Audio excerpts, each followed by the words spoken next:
Peter Jakobsen from PR Nordic, and he's going to tell you about how to deliver a clear PR message. A round of applause.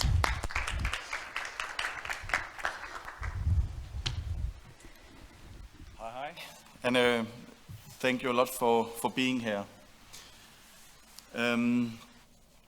Actually, I'm very glad to share some of the ideas from an industry that I'm honored to be a part of. You know, imagine to work with games or board games or video games. That's something everybody would dream about to do.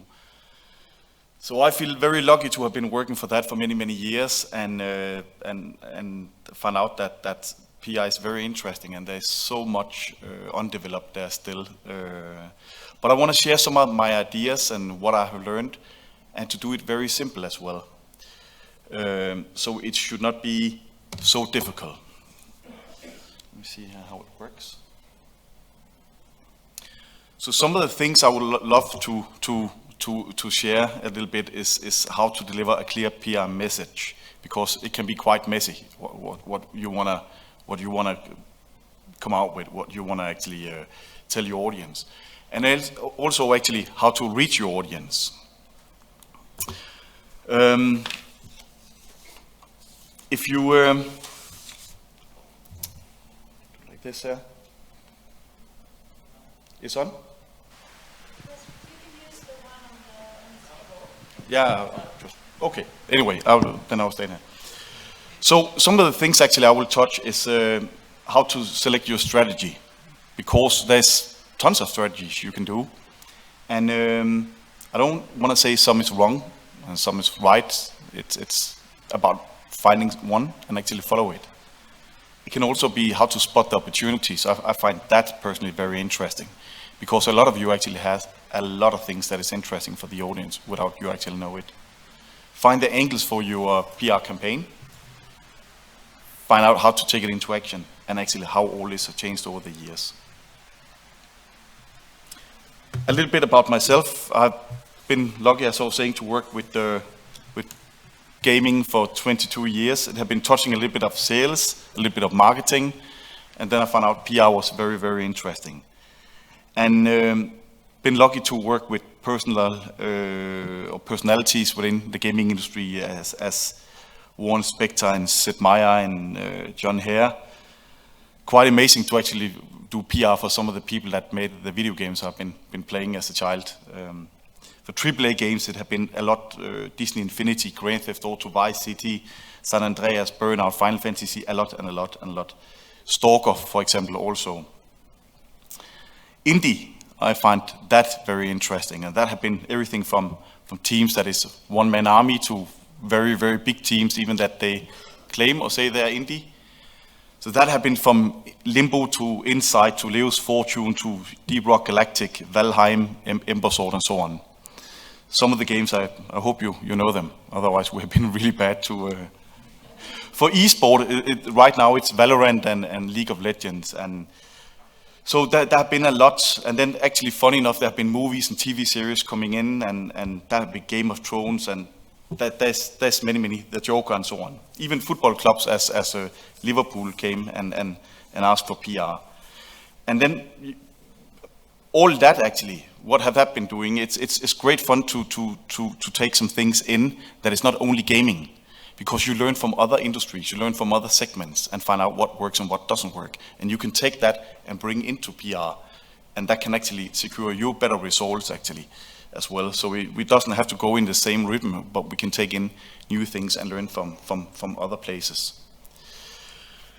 So a little bit short about what I represent. I represent a company called PR Nordic, and of course it's in the Nordic region. And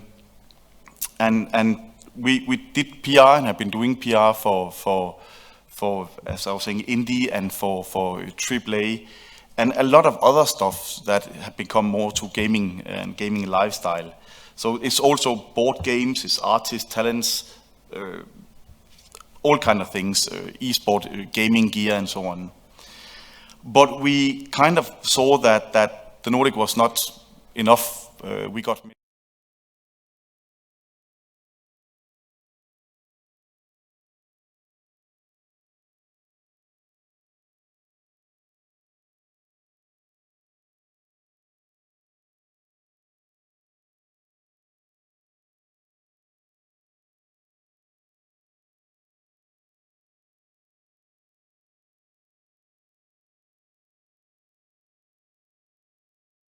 of places today, from Latin America to very east.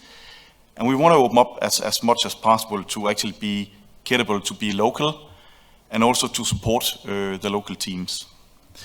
But if we go a little bit more into the PR thing, I was seeing this one here one day, and quite interesting.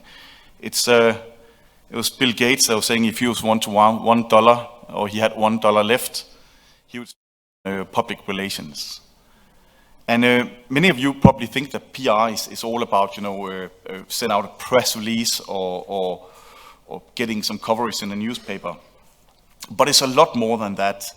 It can be so many other things because PR is kind of a word like an umbrella that covers many, many things.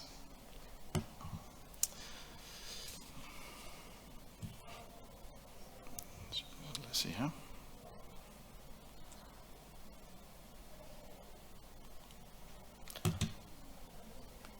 Can the video start? Or just... Yeah, if you can. Anyway, oh, okay. Doesn't matter. There was a video there that was actually showing the Frogger game with the frog going from startup to the top. But what? No, it does there. Okay, it doesn't show here actually. But actually, talking about this Frogger here, the meaning of that.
It's very, very, very simple. There's three things.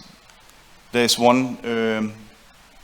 This is actually how I split it, and this is how you could write it down. Take 3 pieces of paper and put that as a headline, and write down, and then you actually have a great fundament for a nice.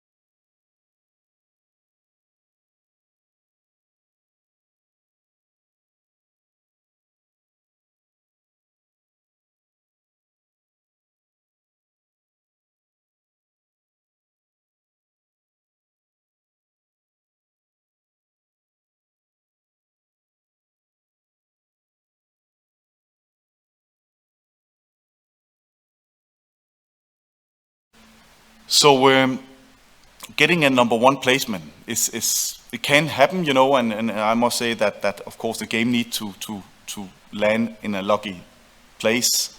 It have to be have a certain quality, and of course also as a PR person you need to work quite hard.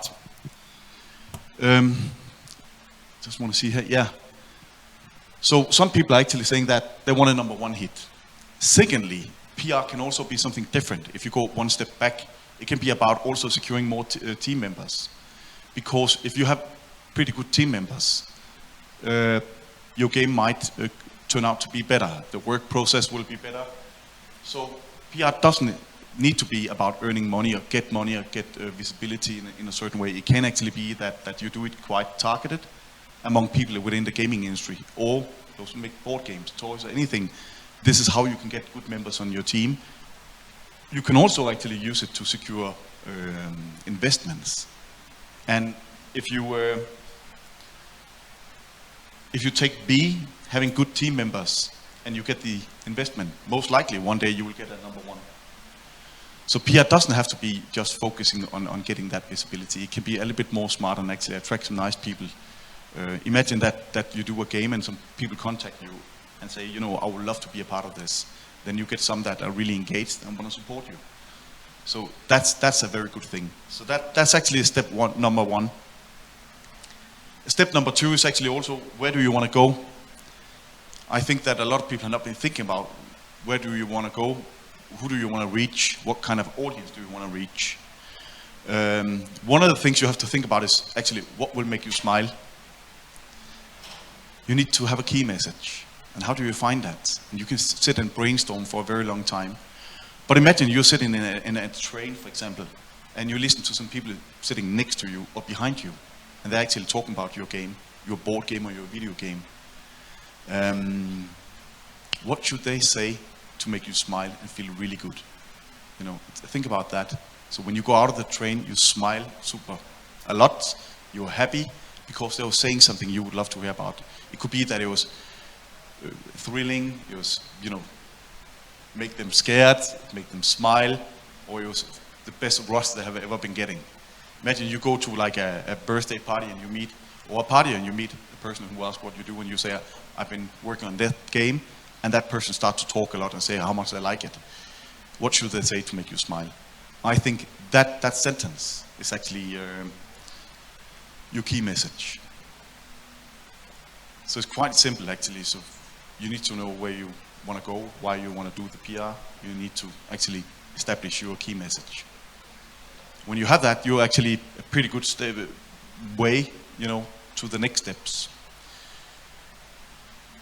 Step number 3 is actually, how do you want to get there? And there is a tons of opportunities how you want to get there.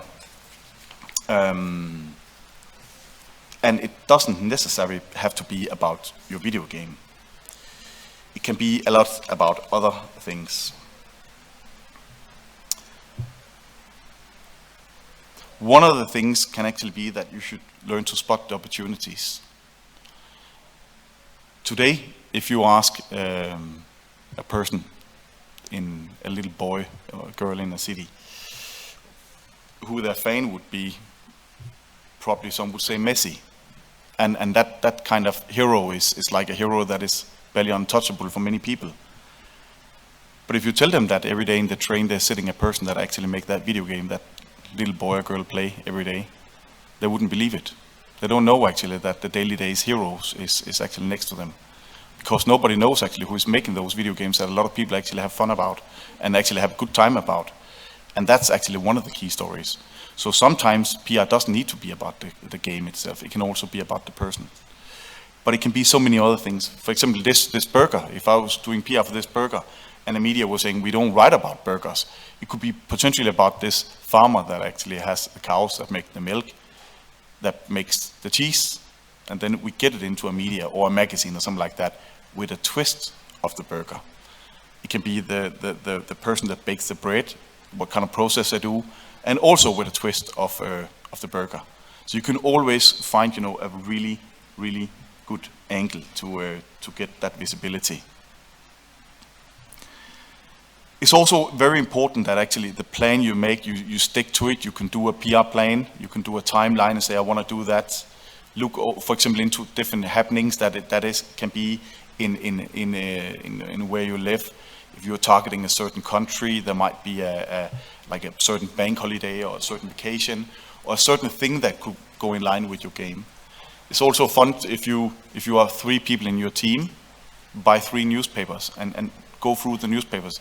Take a pen, put a red line around every time or circle every time you find something that could be interesting for your game or something that could link up to it, and actually see that you might have 3 circles in the newspaper, another one might have 10, one had 20. But it's kind of a thing that starts you think and actually see a lot of opportunities you can do within a PR. So, you know, if it's not about the game, it can be about you, it can be about the team, a lot of things. I'll touch it briefly a little bit later. One thing also that is quite interesting is that getting coverage, you can start locally. And people say, but that doesn't hit so many people. It actually does, but most important, the coverage you get regional is actually more trustworthy than the coverage you get national. So you can build a lot of stories. Imagine if you're a team and 3 persons come from 3 different cities. You can actually do a local story in each of the city about that. There's one that do a video game about something. It can be about how your team met. It can be that you met because you have been in war together, or you have been in the same hospital, or you met with a coincidence in a bar and had a crazy idea. So there can be many, many things, for how you actually develop ideas to do PR. Let me see if this one moves. It doesn't, but it does now. Also be selective. Instead of simply swipe on everything or take everything, it's very important to be selective. And some of the things about being selective is also, share relevant stories. It's not about getting out there as wide as possible. And also remember the news factor actually in what you have. Because today is a newspaper, but tomorrow you wrap fish in it. That means that, it has to be newsworthy. So if you want to come out with a statement, if you want to come out with something, it's very important that what you come out with kind of is connected with something new.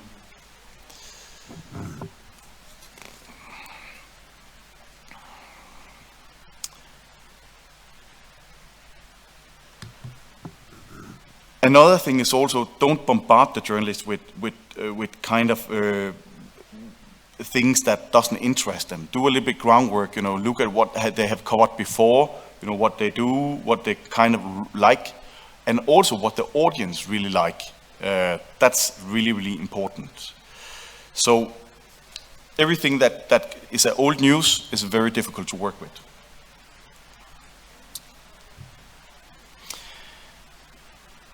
When you go out and do PR today also, you can say marketing is something that actually maintain a brand. PR is brand building. So that's actually, if you have a team, if you have a game or something like that you want to build up, that's actually how you can use PR.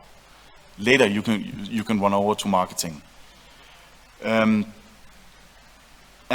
as mentioned, be very, very selective. For example, I had a great pleasure to work for Ghost Ship Games on the Deep Rock Galactic, and their plan was actually not targeting everybody, but actually go in and actually focus on the fans, those that originally supported the project in its development. Make sure that they got updated, that they got the news. So it was not going very, very wide. It was really, really targeting on those that we felt would be spot on. So what we did was actually going out, and you can do that. Go out and Google for that game, or you can actually go out and Google for competitor games or games that inspired you. This also work with board games or anybody that is competitor. Google, see what kind of coverage did your competitors get. Those that made the coverage, if it's content creators or media or bloggers or something like that, if they covered it, most likely they want to cover your game as well. If there have been an influencer that have been talking about a game that is similar, a game that inspired you, and the audience says, you know what, this is really cool, we would love more of that, then you have the golden ticket to contact that influencer and say, I have something more, of what you really like. So it's very, very interesting to actually spot for somebody, not everybody. I've had also the great pleasure to support a team that is local, and looking at color gray games, we have been supporting for I think 10 days, and the game is kind of in an old style, in a Avengers genre that not many people know today, and point and click as well. And if you go out with a game like that to people that review Call of Duty or FIFA, it might end very wrong. So you have to be very selective. Go out and find actually people that like it. So again, we look for games that are similar, games that inspired the team, And in that way, you can actually go on and find spot on, who might be interesting. Because I would guess that many of you have tried to contact different medias and write or content creators, and you're not getting any response. And it's because, they get overwhelmed with a lot of things, and they know that you're emailing from left and right, fire at will in computer language. But actually here, I think it's kind of cool and pretty wise to really, really focus and actually target those that has the interest. I had to check up, but actually in those 10 days here, or actually a week, you can see we managed to secure 144 clippings, been seen by barely 95 million people. So that's a lot of coverage for a game that is so niche. I actually don't think that anything in Latvia right now have been covered so much in just 1 week. So that's quite a lot. So that's actually what you can get out of those 3 steps I just showed you. It doesn't have to be, developing the deep dish or anything. It's simply go for some small steps and actually look into it. What we did a lot of was actually doing a lot of research in who have covered games before, like this, who really was interested in this. And then you actually get a really nice target list. Some other ones actually, and this have been a great honor to work for a team called the Bearded Ladies. It's a Swedish team. And one of the first games they did was called Bandit. And the great story here was I found out that it was not the game actually that generated all the visibility. It was the team. The team worked in different various places, but Sweden was in a recession. People got fired from factories. They didn't have anything to do. This team settled, resettled, and found out, what, we do something new. We start making video games. And the cool stuff here is that they started doing the video games, and they actually showed in Sweden that you don't have to, sit and wait for something to happen. You can go out and you can do it, and you can follow your dreams. And that actually generated so much visibility. So working with Rockstar, in old days, and I tried to establish interviews in big medias, that was difficult. But for Bandit and this team, the Bearded Ladies, we managed to get them in so many magazines and in different shows, in different newspapers and so on. So it was kind of not about the game, but it was about them. And of course, when you write about them, it will also shine on the game. So sometimes, your entry to the market can be not the game, but it can be you. And a really good thing is that imagine your first game is really bad, really, really shitty. It can be, Then it can perhaps be a little bit difficult to get investment next time, because people will look at what you have been doing. But imagine that you make some visibility about you as a person, you as a team. Then the focus is about you and the team. And then, the first game you make, if it doesn't become so super good, people still Google and see nice articles about you and your team. Imagine that you go on and say, I buy this car simply due to the brand, or I buy this album because I like that group, even without hearing it and know what it is. That's like you really follow something you like. That's pretty good. Everything I go through now is step number 3, so that's like different ideas you can do when you do PR. So there's so many options. Another one also, and this is a lot of years back, I worked on Saints Row 2. And one of the great things there was that in the area where I covered PR, I did I checked all the forums, I checked all the web pages where people have been writing about the game, and nobody actually wanted it to come out. I think it was 99% that was against it, and 1% that was neutral. No positive feedbacks at all in any forums. So we were kind of, okay, where do we start? So releasing some screenshots, and people in forums were saying they're too dark, or there are no action. We took it to the developer team, so they made it more light, more action. And by the time, you start eliminating all those things that actually make people negative, one by one by one. And it worked a lot. We even actually put that if there was an editor from a certain media, so we put a logo from that media on a screenshot, or we did that also with the Bandit, that you could make some faces that could look like journalists or bloggers or something like that. So they can see it, and it's kind of an easy way to give them some value. If you don't have money to pay, that could be something. Give them something they have never seen before. when that game came out, we checked also again, and it had 100% positivity in all forums and everything. So we did listen. We did listen a lot, to the audience. And actually earlier this morning, one was saying, would it be nice, I think it was a multiplayer thing, would it be nice to let the people that play the multiplayer games decide what should happen? And the answer was no, and the same I will say here, because we listened, of course, to the audience. You couldn't have the audience to control the campaign, otherwise you will go completely insane. But as much as possible to drive it to something positive.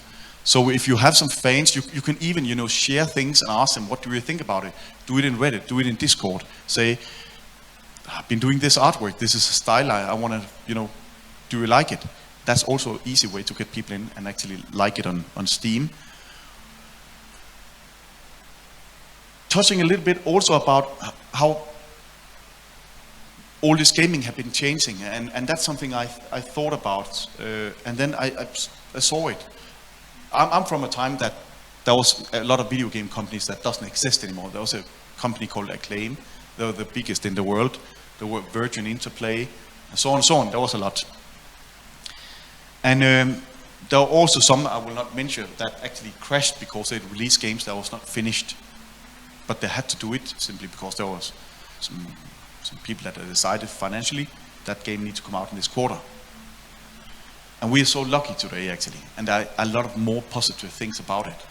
Now, I have Warframe here, and Warframe was very good, super good to listen to the audience as well. I remember one time some people were saying it could be cool that there would be like an option to go out, like in an open world and fly around and stuff like that instead of running around in a base. They made it that. And then it gave me the option for those that reviewed the game bad. It could potentially only be a few, but those that did it, with the new update, I could say, wow, here's a new update. Now you can try it again. In old days, when you released a game, even if it was done or not done, it had to be that, and there was nothing you could change about it. So the cool stuff is that you can actually release a game that is more or less not finished, and you can just patch it and update it or something like that. And you can use those updates also as a newsworthy story. So if you say, I have nothing new, then you can use the update and say, we update this, we do this and this and this. At least it generates some visibility. Where should you go with it? Of course, everybody that have co-op your game before or something similar. But they were very, very well to listen as well. And every time they came with an update, every time they came with something new, a new patch or something, I was actually able to reach out to the people that liked the game and say, hey, something new, can you write something new about it? But also it gave me the chance to actually reach out to those that didn't like what they have been reviewing and playing and say, it might be better now because you didn't like that, now it's in. So sometimes when you say, damn, there was somebody that wrote not nice or talked not nice about my game, and you leave it there, now you actually, when you do an update, you have an option to go back to the person and say, you know what, I really listened to what you're saying, try it out. Most likely you will get a new score or something changed.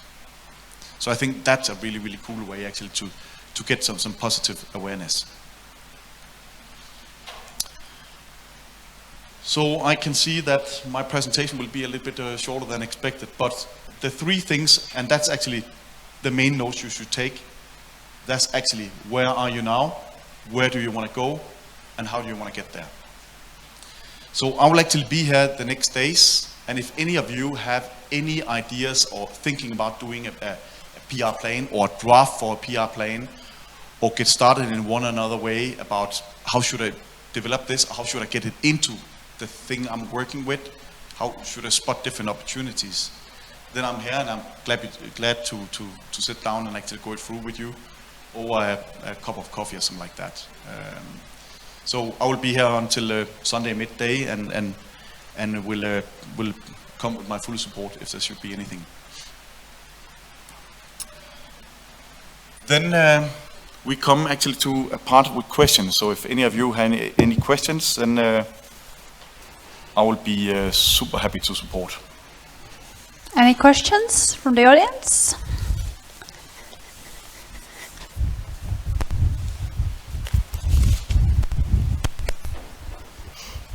Hi. Talk about bad PR. Sometimes I go on Steam and I just see these games, and there's always one topic there that's about how this game is a rip-off, how it's, you know, it's usually some troll like trying to get a raise out of the developer. And my question is, so with these like negative, you know, negative people, you mentioned Saints Row, and it was very easy to fix actual feedback, but when you have just pure negativity, how do you, you know, how do you approach that? Do you ban them? Do you like, you know, cut communication off with them? What do you do? It's actually very difficult, because one thing is that you can pretend you are another one and go into the group and start talking positive, but people can spot that. You can also say, I'm a PR person working for that team, and then you make it even worse. And actually, a little side story for this, just sometimes when I've seen people review something, they didn't understand it. They were like, wow, this game is black and white, that's crazy. And that's why sometimes it's very important to tell those people and say, the reason why it's black and white is because then it makes more emotionally, it does this and this. So people will, aha, you know, and then we're like, I was so easy to write something negative about it. I think honestly, as a person, you know, that works with the game, you could write an honest story and say, you know, I'm very glad for your feedback, and we take it into consideration. But often, they kind of misunderstand something about the game, and you say, it's not a rip-off, I'm inspired by this, or there can be different things, you know.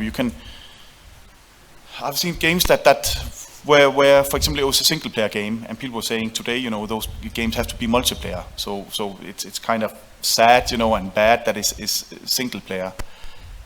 And then we actually found out that what about all the people that really want a single-player, you know, that doesn't need to be multiplayer, and we kind of made a story about that. So we took something negative to positive. But what I would do personally, probably actually write in the group and say who you are and be super polite and take it from there. I think that would generate some respect. If you leave it, it will be sad. It's kind of also when you see on Facebook, if you have a restaurant and people say, you know, I had a really bad service, then I think it's the best you can do. It's so toxic actually to go in, but I think the best you could do would be to write that, you know, I have the restaurant and I'm very happy you write this, and I'm very sorry about what you're writing, but is there anything we can do to make it better, you know? You could engage the people, so say, you know, how would you like it if it should be cool?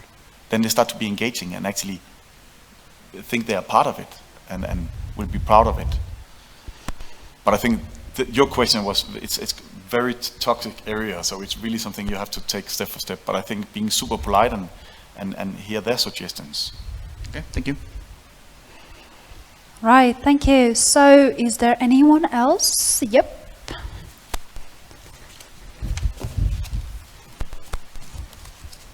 Thank you, very good talk. I wanted to ask if, because you have experience both in AAA and indie, I would like to know, do you have any key differences between like marketing a indie and a AAA game, and what should you do as an indie or what you shouldn't do that AAA do? A lot actually. And that's why I love to work with indie, because I found out that a lot AAA PR can be the same. It can be about talking about, you know, you come up with a new engine, or that's you have that budget to work with, or you expect to earn those money. There's a lot of policy where you cannot go down to the individual person, and the bigger the game, or the bigger the company, or the bigger the money that is actually here. It's you have to be more, you know, cautious about where you step. Where if it's indie, you can go down and actually do a story about yourself, why you like to start gaming. And I'm pretty sure in that city or somebody would like to hear that story. Even if you don't live in a capital and you live in a little city, they'll be super happy to actually write about somebody who dared to do something different. So I see tons of opportunities you can do by doing PR when you are indie. Must actually say, I think there are more opportunities, or more options you can do when you are indie compared to a big corporate. And I like that. I like also the support, you know, to see people that have been sitting in, now I do it picture-wise, but sitting in a dark basement for a year, you know, working, and the boyfriend or girlfriend says, you know, why do you not get home and get a real job, you know, instead of sitting and doing video games? And I like that suddenly one day they can Google and start to see all the coverage and all the fruit is starting to come from it. but it's not so. If you use some of the things, you will actually find out there's many stories you can put in, and somebody will be happy to write about it. Because if you make a game, you make culture. You're also a hero, and probably a hero in many people's eyes, which you don't know about right now. So there will be a lot of people that will be interested to hear your story. Right. So thank you. Anyone else with any more questions? No one? No one? Okay, in that case, I actually have a question. Yeah? So a small indie team with very little funding. Question, self-marketing or outsourcing marketing?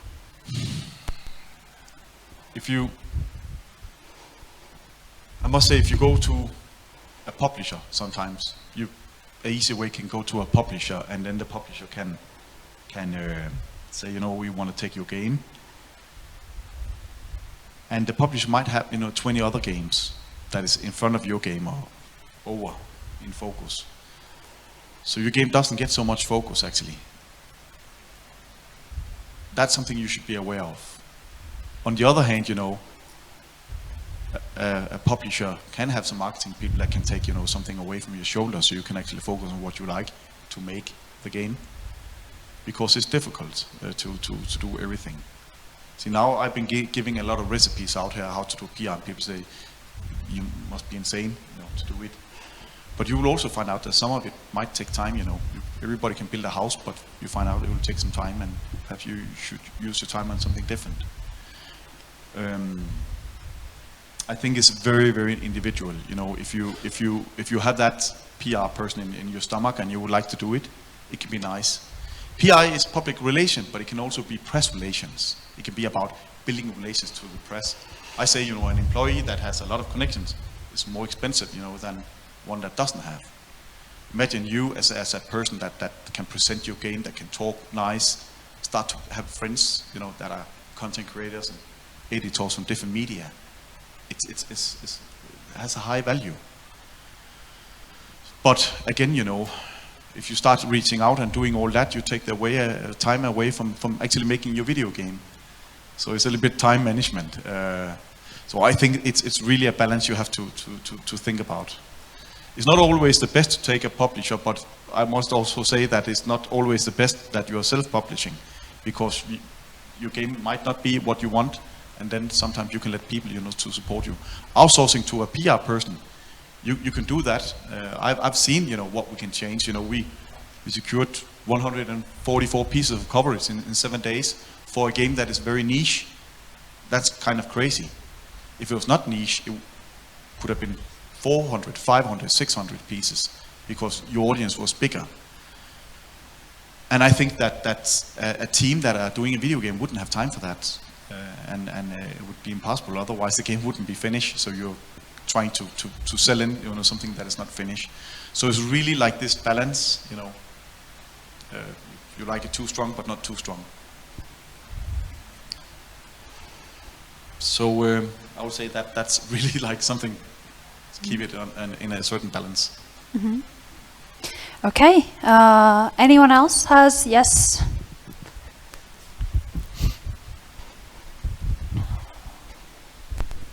Yeah, thanks for the talk, Peter. I had a question, as you have such a long experience in the sphere of PR, how has it changed with the rise of influencers and self-published media? What are the differences nowadays?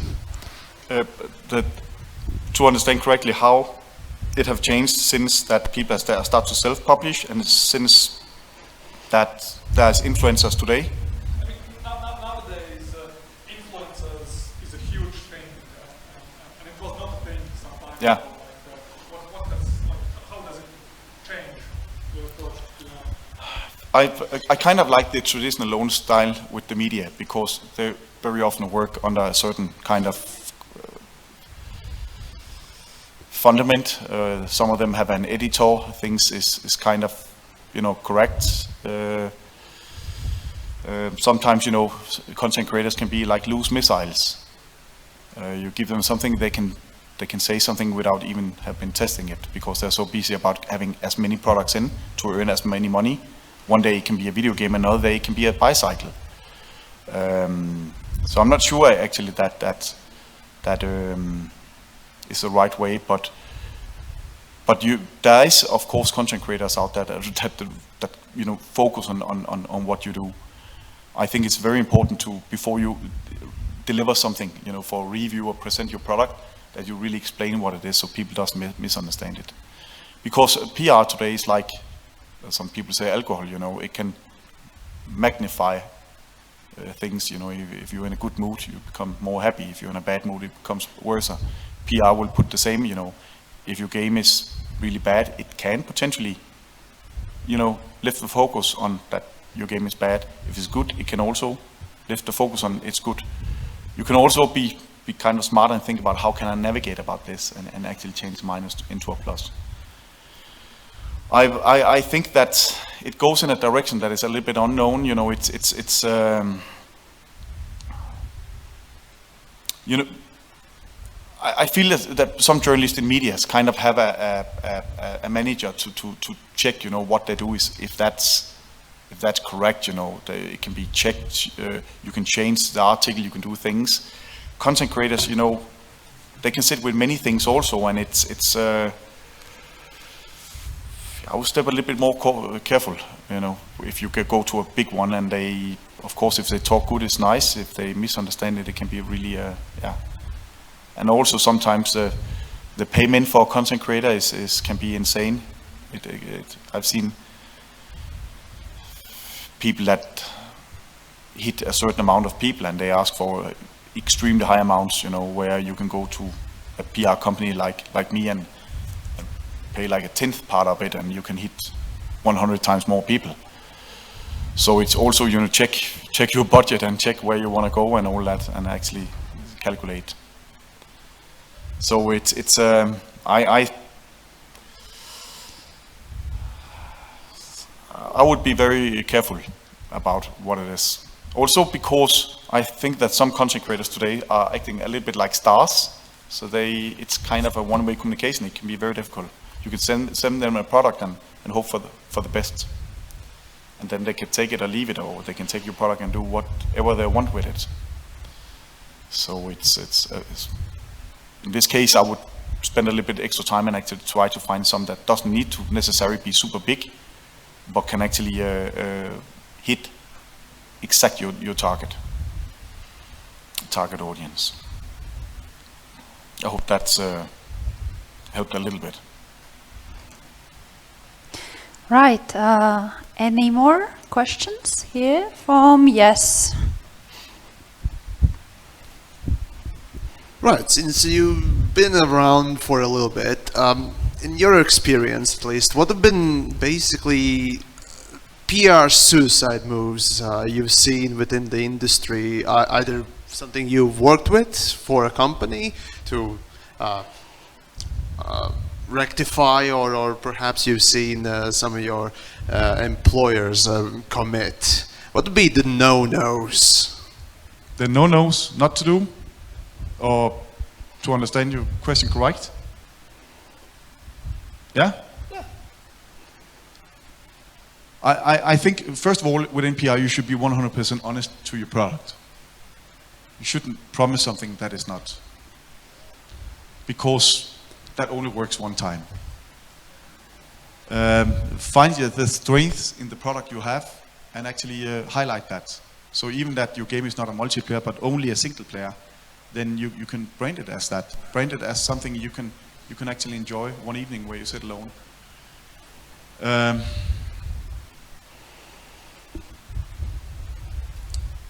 Also, some good learnings is that I don't think you should over PR a thing. Without mentioning names, I've seen a game that had been promoted years back, but it had been promoted for a very long time. And the game was good when it released, but it was promoted and promoted and promoted so much that when it came out, you expected to get, but you actually got. And then you get disappointed. I remember actually Grand Theft Auto 3 didn't get a lot of PR.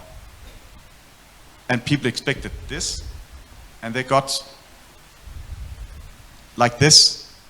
So I saw even some medias that were saying normally we review up to 100%, but we had to give it 120% because just to show how much more we got than expected. So I also think, don't overhype. If you have a AAA game, I think 9 months is amazing. If you have a game that is ongoing, like something where you add on a multiplayer game or something like that, of course you can keep it run and have some beats, find out some different dates. But don't expect that people will like to write about your game or cover your game for years if it's a kind of a smaller game coming out. There need to be some development in it, and really need to know that there is a development. Sometimes if you see the first screenshot from a video game a year back when it was announced, and then you see the screenshot from the actual game when it comes out, the old one actually looks better. But there should be a real development in it, so you can see that that's a certain process. But I don't think that overhyping a game or a product would be good, because then people will expect too much, and then you disappoint them. And I think people will be more happy about having a certain expectation, and then they actually get more. Then they get super happy. Like, imagine you go to a restaurant and you expect something, but you get more, you get way more. When you walk out, you become really happy. So I think that's the thing. So don't make too much, don't promise too much, and also be honest about what it is. Also, I don't like that I've been saying no to PR campaigns where people could die, where people could be injured, where crazy things could happen. And it would generate a lot of publicity and a lot of awareness, but we had to stop it because I wouldn't be a part of it. So sometimes it's not about just getting awareness for getting awareness. Things also have to be correct. I've seen for big companies that within, not gaming, but within entertainment, that is very political correct, actually doing mistakes, where we have been suggesting them to cut and think about things, There can be things in a certain message that for you doesn't harm you, but it can harm other people. Because other people read it with their eyes, not yours. So there's a lot about that. So it's also about not to offend any people in the PR you do. Okay, that will be it for the questions. And Peter, thank you so much. PR is such a complicated thing, and yet you explained it so elegantly. Applause, and thank you.